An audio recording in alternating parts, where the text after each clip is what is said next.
Hello. Hi. How How are are you? you? Oh, you said it too. I did. Well, should we both answer at the same time? Yeah, here we go. Okay, one, on go. One, two, three, go, on go. One, One, two, two, three, three, go. go. I'm I'm good. fine. Good. I'm Fine. doing I'm doing all well, right. thank you. It's Yeah, it's fine. been a good Okay, week good. Yes, I've had a lovely day today. That was hard. and awkward. Yep. So, how are you really? I'm doing great. Yeah. I worked a whole lot of hours last week and a whole lot of hours the week before that. And so now I'm actually enjoying a full weekend and making great use of it. So I'm feeling great. Yay, that's wonderful. I am glad you get some space in your life because, yeah, you've reported the last couple of weeks that you've just been, man, I would say burning the candle at both ends. I'm just not sure there's any candle left. No. I afford myself enough sleep. That is something I have really carved out in my life. Like, no, I have to get enough sleep. I'll use all my waking hours, but I'm going to sleep 8 hours. Well, seven and a half. But Nice. yeah. Anyway, how are you? I am great. This Friday, my daughter is getting her permit and we get to go driving for the first time. Oh, And we are both super excited about it. that's great. Yay, go Yeah. her. Yeah, it's going to be a blast. So it's going to be a good week. Well, that's awesome because I'm about to accuse you of something on this podcast. Rutro. I hear a rumor that you preached this last weekend and you chose as your text Jesus's worst parable. Like, I don't even know why this thing is in the Bible and you preached on it. I suppose I technically chose it. But in my defense, my church has been working its way through the Gospel of Luke for the last year and 3 months. And this was essentially the next text. So I was asked to preach this particular date and was told that this was the parable that I had to preach on. I guess I was technically given a choice between this and the previous story, which was the prodigal son. And I actually think it is harder to preach on a really well known text than it is on a really bizarre text. So, So, so you, yes, you willingly took this on. yes, I guess I did. Now that I'm talking it out, I volunteered to preach this. And as I'm walking into the church yesterday, one of the guys in the church is a retired missionary. He was a missionary for 40 years, 40-ish years. He is the first person to help a Latin American national church movement start a missions program of their own. So he was a missionary who went to countries in Latin America and helped them start missions programs. Hmm. So, I mean, this is a guy, somebody once said that he is the only person that they were ever intimidated to have as an accountability partner. Like, he is Hmm. known as a saint in certain countries. And he comes up to me, he's like, I have no idea how you're going to preach that text. I Well, was like, I'm with that is him. not encouraging. Oh gosh, this text is like, can you say this about the Bible? I don't know. I'm about to. It's horrible. It's Absolutely. horrible. Okay. Yes, it's bizarre. So for the audience that does, is like, could you get on with it, please? What is this Well, hold on. text? Hold on. Before you tell, I would love anybody who's listening to this to just pull up our social media and post a guess of what text this is. Like, Mm. what story you think is the most complicated, weird story that Jesus ever told? Look at you, complicated, weird. You can't bring yourself to say horrible. Uh, okay, I'll give you horrible. I think horrible just doesn't. I actually feel like I'm going further than that. It's horrible in what way? It is horrible in the sense that it makes no sense. That it is mind-breakingly weird. Well, here's to me, it's horrible because it makes Jesus out to be praising just horrible, horrible behavior. That he's like, yeah, Yep. that's a good guy. You should follow his example. So, Yes. all right. So now that the social media posting is done, we're talking about the parable of the shrewd manager, which is what my Bible titles this. This is the parable where the guy is like, he's the money manager for some rich guy, and the rich guy gets word, hey, your dude is like messing up. He's like squandering all your money. And he's like, oh, shoot, I got to fire this guy. And the guy's like, oh, shoot, I'm about to get fired. How do I don't want to dig and do manual labor for a living, and I'm too proud to beg for anything. So I tell you what I'll do. I'll cook the books. I'll make everybody happy that I deceived my boss. And then all these people are going to be welcoming me into their homes when I get fired. And Jesus is like, yeah, be more like that guy. You should totally do that. Yes. Yeah, this is my favorite thing. Well, and did you happen to read any commentaries on this in preparation for this conversation? I read one, and I have to say it actually helped quite a bit. There was some interesting things in there I didn't think I was going to agree with, but the more I looked at it, I was like, oh, I can actually see this. So yes, I did read one commentary in preparation for this because I had to. I had to. When I knew you were preaching this text, I'm like, are you serious? Somebody has said something smart about this, I'm sure. Oh man. I don't know. Maybe this is what you're going to end up agreeing with. But the number of commentaries, so I probably read 5-6 different commentaries on the text, and virtually all but one of them basically said, well, obviously Jesus wouldn't be encouraging you to act like somebody who's swindling. So here's why the guy wasn't really swindling. Yeah, the commentary I read went through a couple of those examples and was like, okay, this is how this person tries to justify it, and this is why they're wrong. And this is why this guy tries to justify it, and this is why they're wrong. And so, yeah, I agree. But did any of those arguments sell it for you? Did you think that, no, this guy really wasn't swindling? No, it did not sell me at all. I walked away having been convinced of the opposite. I'm like, boy, if this is the best argument in favor of this guy being a really good guy, this guy is clearly not a good guy. You know, it's like when there's a politician of any stripe, and the opposite side or their own side wants to defend this person. And you listen to the defense and you're like, really? That's your defense? Oh, no, I think worse of the politician than I did before. If that's the best smart people can come up with, that's a not good person. And that's exactly how I felt about this person. As a matter of fact, I actually compared this parable in my sermon to things like Breaking Bad and The Sopranos and John Grisham's writing, for how there is this theme in a lot of postmodern literature of there are no good guys. Mm. And I think that is the kind of story Jesus is telling. I don't think there are any good guys here. No. And you know what? That's what I got out of the commentary reading as well. In that, a wealthy landowner would have been seen by Jesus's audience as somebody that was just greedy, gobbled up all the land. Now, instead of having a family farm, we have peasant farming, and we have we have to pay all this money to this rich landowner, and they're just charging exorbitant rates and whatever. It would be, I think the commentary I read even compared the rich guy to a casino magnate who makes his money off of basically cheating other people out of theirs.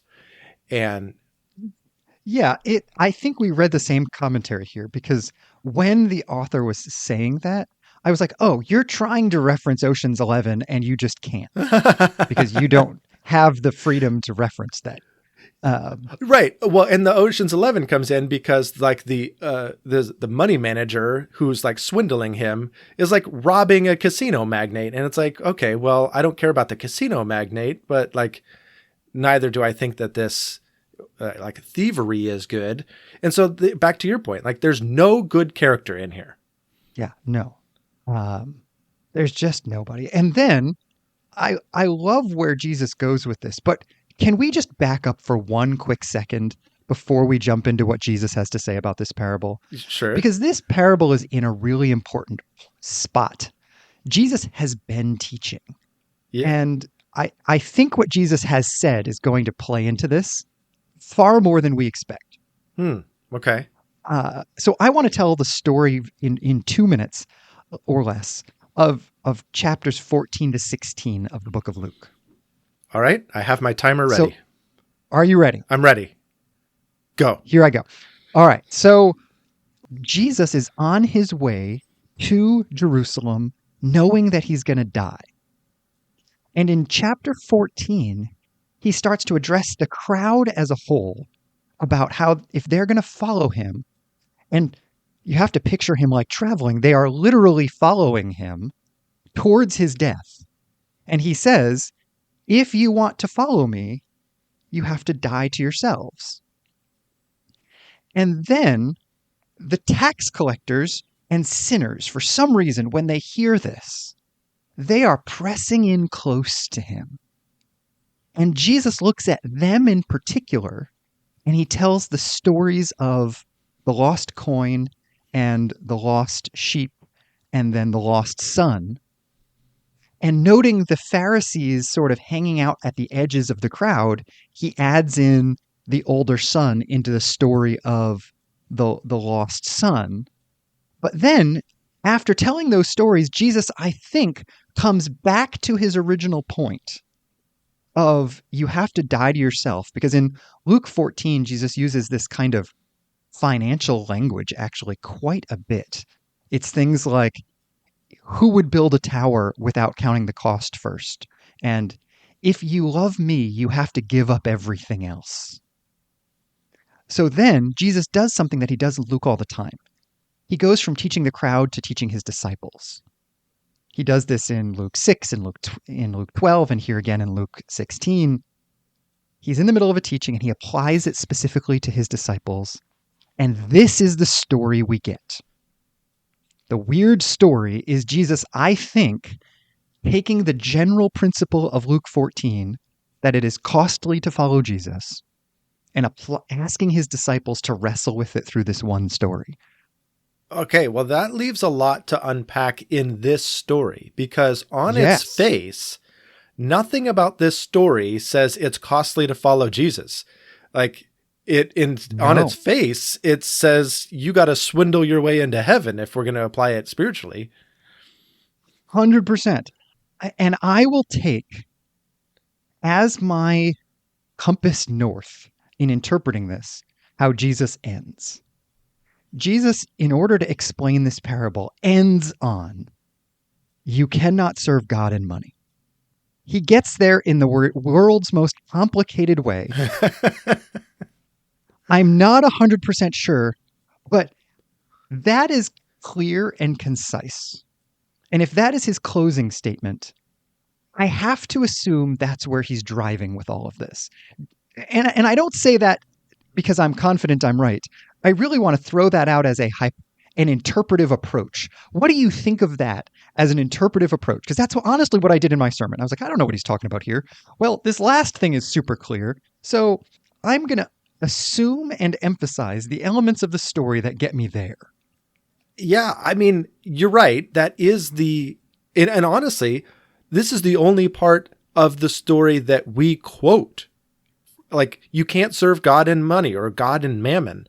Like, you hear that all the time, but never in context. Nobody ever like comes back to this parable. Hey, don't forget Jesus' parable about the guy that swindled the casino magnate. Like, we don't do that. And so, oh, them casino magnates. Right. So, yeah, I think it's the only thing you can do because like, okay, that's what you want me to get out of this. Now, how did you get there is the only way I would know to go about this parable. Yeah. So I'm curious, you know, with fresh eyes, I feel like I've stared at this a million times now, and you've looked at it quite a bit as well. But what was your take? Kind of, we talked a little bit about the story, and then I talked a little bit about the end. You cannot serve God and money. What do you think is happening in between? This is where that commentary was really helpful to me because he did a couple of things. First, he claims that, and I actually forget who I was reading, but anyway, he claims that verse 8, where my NIV says, "The master commended the dishonest manager because he had acted shrewdly." He contends that that is a mistranslation, that the master, which in Greek is really just ha kurios, could mean the master in the parable. But this commentator argued that ha kurios is the Lord. In other words, Jesus. And ha kurios is, yes, it is the Lord. It's not a question of whether or not that's a good translation. The question is, what Lord are we talking about? The Lord Jesus who is speaking, or the Lord in this story, the master of, the casino magnate? So I really appreciated that this is Jesus speaking now, that Jesus is praising this guy for how shrewd he was. But still, that's a very confusing thing. Why would Jesus praise this guy for being shrewd? And it's not his behavior that Jesus is praising.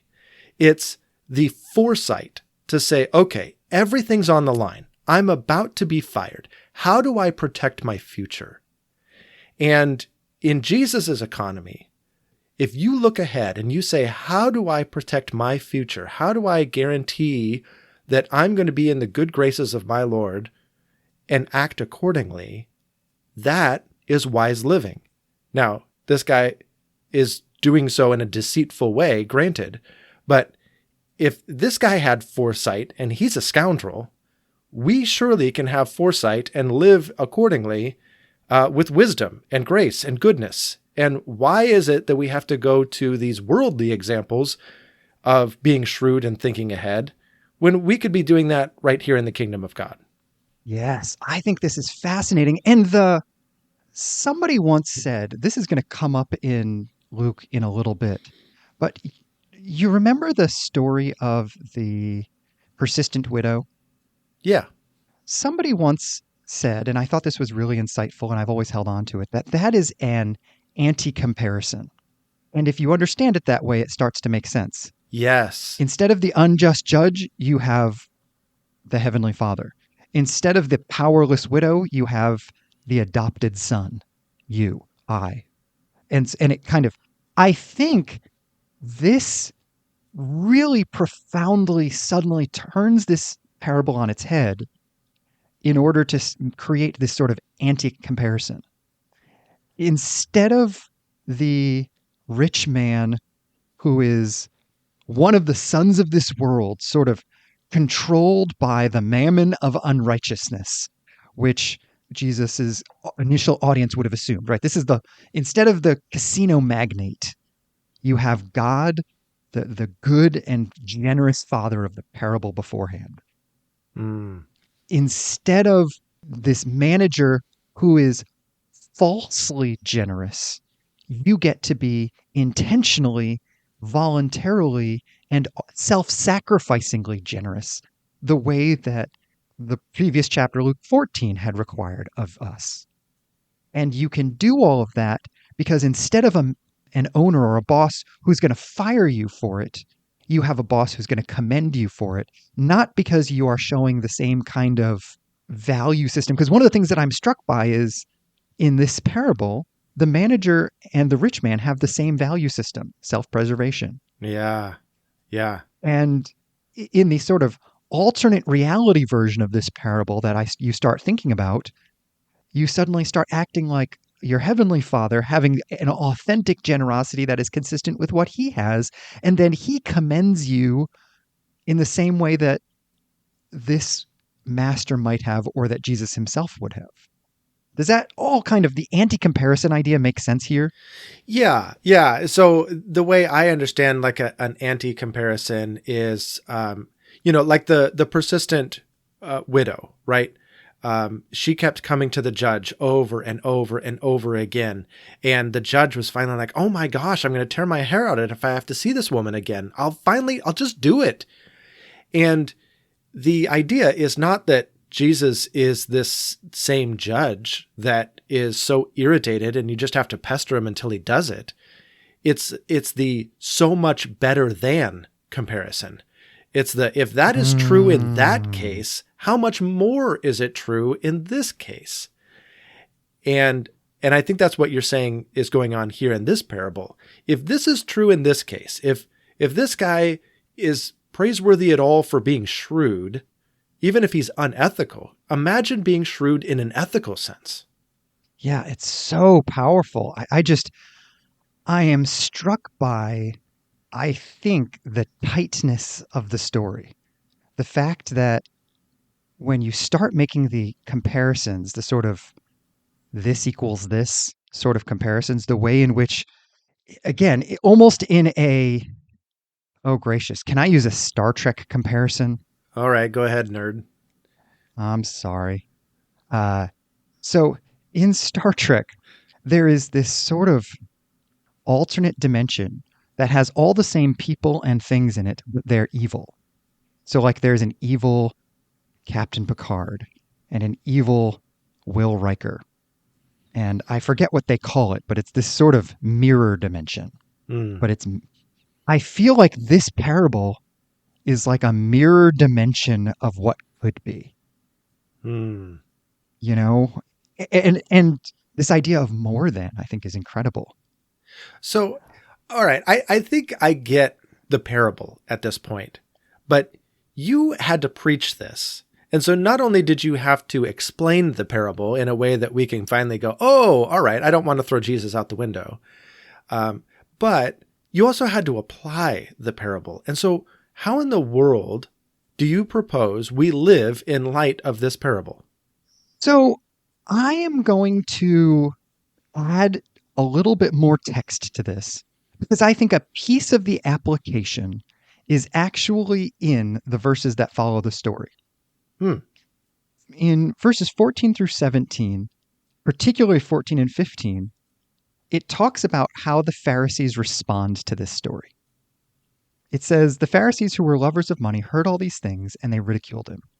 And he said to them, you are those who justify yourselves before men, but God knows your hearts. For what is exalted among men is an abomination in the sight of God. And that sounds mean-spirited from our 21st century vantage point. I mean, when was the last time you called somebody other than me an abomination? Look, man, I only called you a nerd. But that, as bad as the word abomination means to us today, it would have meant something 10 times worse to them. Because the Pharisees, as a religious party, traced their origins back to a revolt that was caused by the Greek local ruler, sort of the governor of the area, Antiochus Epiphanes, Antiochus IV, who called himself Epiphanes, which means God just showed up. So he would walk in the room and somebody had to say, God just showed up. And he wanted to supersede Jewish culture. And so what he did is he went to Jerusalem, he marched into the temple, which was wildly unacceptable because he was a Gentile, I think, and Gentiles were not allowed in the temple. He then went into the Holy of Holies, which is absolutely unacceptable because only a priest can go in there and only once a year. And then he built a statue of Zeus in the Holy of Holies, the place that was commemorated for the presence of God alone. And then he sacrificed pigs on the altar to God to Zeus in the temple. Pigs, which were the least ceremonially clean animal that existed, to this unacceptable idol. in the place that God was supposed to be. Oh, and all of this, by the way, the people of the time called, referring back to Daniel, the abomination that causes desolation. So when the Pharisees hear the word abomination, especially in this idea that you can't serve God and money, I really think this is a way of Jesus saying, guys, you think you are so righteous, just like the temple, and yet you are doing about as good as someone would be if they were worshiping Zeus by sacrificing pigs in the temple, because you have put money where God belongs. Mm. Like that is a sucker punch. Wow. And that's still a sucker punch. Right? Like and I think this gets to your point of how do we apply this? Because I think Jesus is being incendiary, and I think he's doing it on purpose. Because there are certain things it's very hard to be honest about with ourselves. And it requires somebody willing to say something that is incendiary and complicated and harsh and evocative, and then hold up a mirror to us and let us watch how we react. Mm. Oh my gosh, that's like what Nathan did for David. After, Yes. I mean, he's like, hey, we've got this guy. He stole a sheep from the guy who only had one sheep, and he was rich, and all of these things. And David's like, oh, that guy's got a fry. And he's like, yeah, you're that guy. You are the man. That phrase meant something different in David's day. Right. You're the man was less of a compliment. Yeah. But I really think that a major point that Jesus is making, because remember, this is Jesus teaching his disciples. That's who the story's to. Mm. The Pharisees are butting in.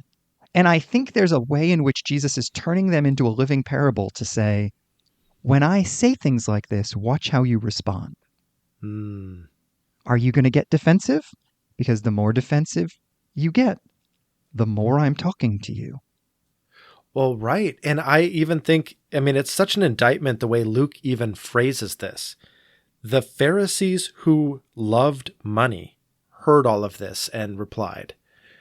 I mean, he just says it straight up. Like, these guys had their hearts in the wrong place, and they're the ones that are taking offense at what Jesus is saying, maybe because it lands a little too close to home. And so I'll throw this in as a practical application. One, we let ourselves off the hook too easily as far as money goes. I think that it's almost inevitable that that's true in our culture, in our time, in our place. Mm. But I also think that the way to practice what Jesus is talking about here is the spiritual habit of generosity, preferably uncomfortable generosity. Because uncomfortable generosity, what Jesus is kind of talking about here is you can't love God and money. And his initial point was, take the money that's in your hands that actually may not be yours because you're stewarding it, don't forget, but you think of it as yours. But take the money that's yours and benefit the people around you rather than yourself, rather than the owner. So the idea of generosity is sort of right in there. God loving people more than he loves mammon. But I also think when we are generous to the point of discomfort, it forces us to trust the loving God that is our master. It forces us to come face to face with the fact that it's not money that's going to take care of us, it's God. Mm.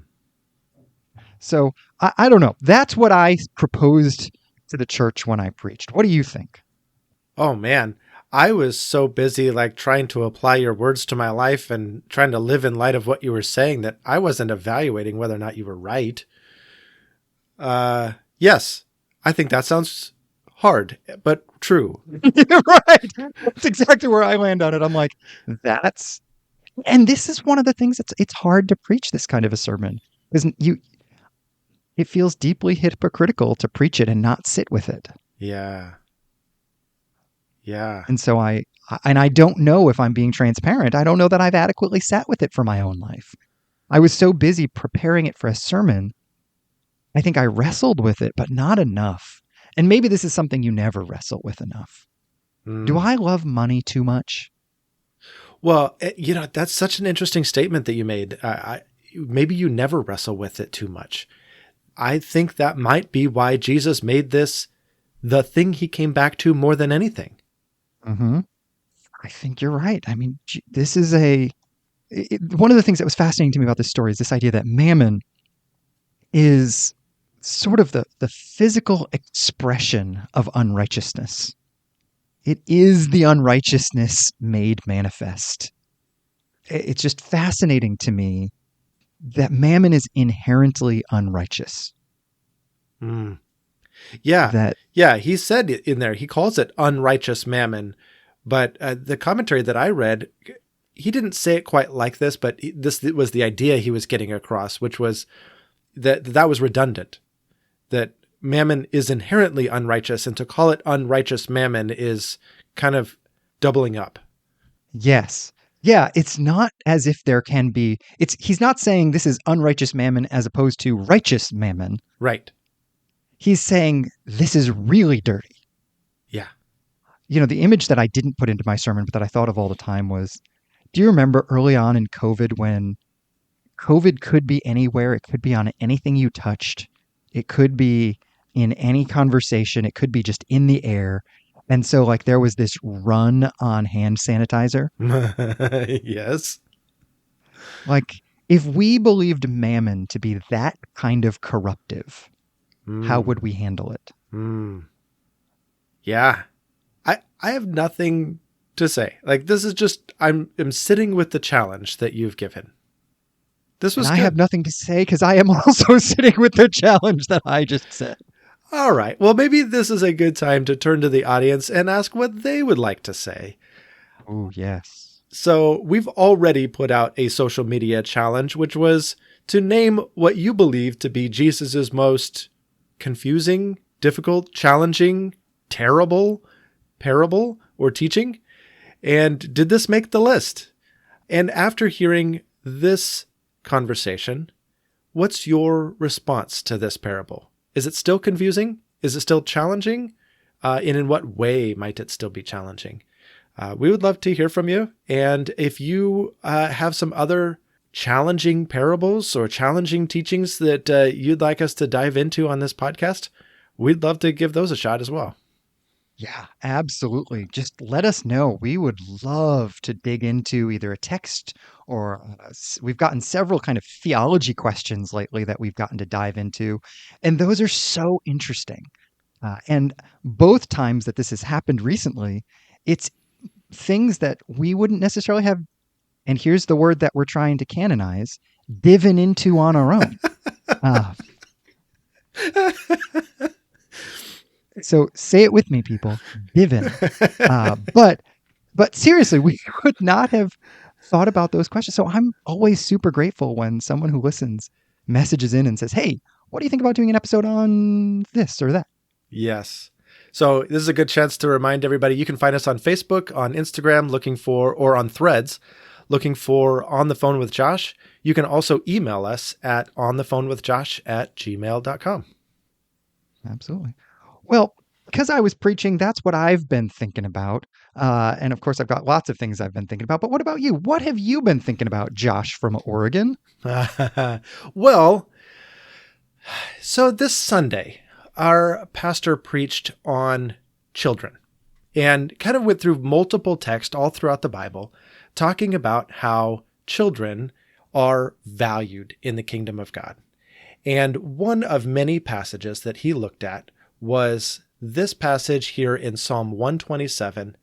Children are a heritage from the Lord, offspring a reward from him. Like arrows in the hands of a warrior are children born in one's youth. Blessed is the man whose quiver is full of them.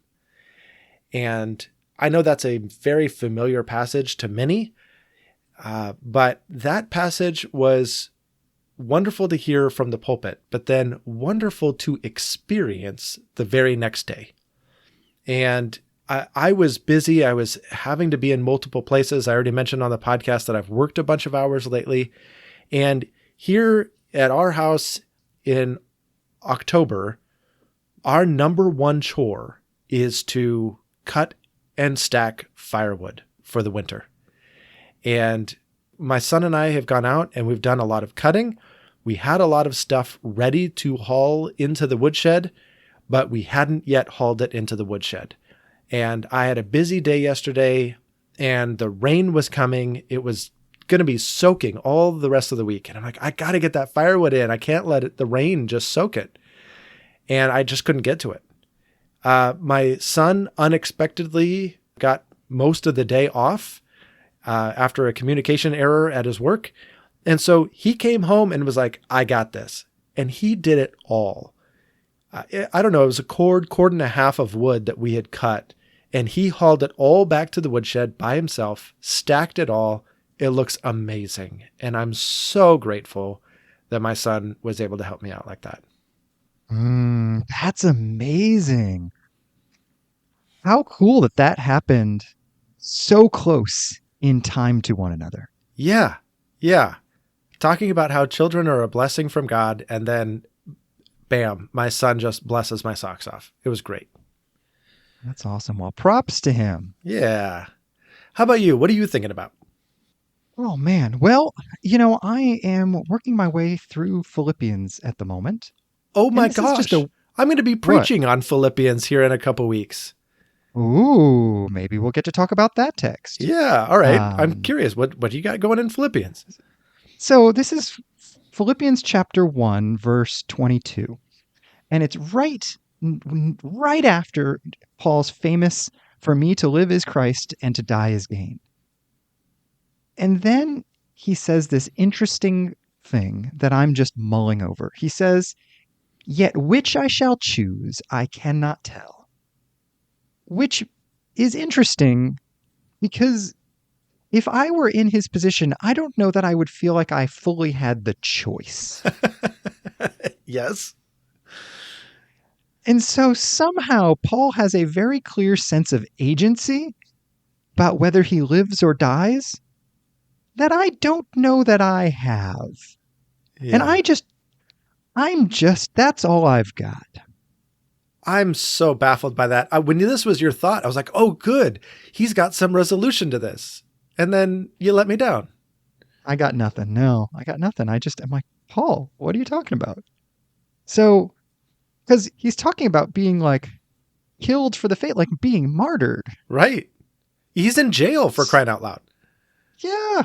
Like, all I can walk away with is that I clearly have more agency than I think I have. And that just like Jesus, nobody can steal my agency from me. But in a practical, if you got to the like, okay, but what does that mean in real life? I have no idea. Okay, well, I'm going to call that an unthought from you. Yes, that's fair. That is exactly what it is. As a matter of fact, would you like me to follow it up with another unthought? Okay. All right, because I feel like that may be the best and least jarring transition over to our Which Josh question that has ever happened. Okay. All right. So here's the Which Josh question for this week. Which Josh taught his kids not to throw food because it won't fly? Okay.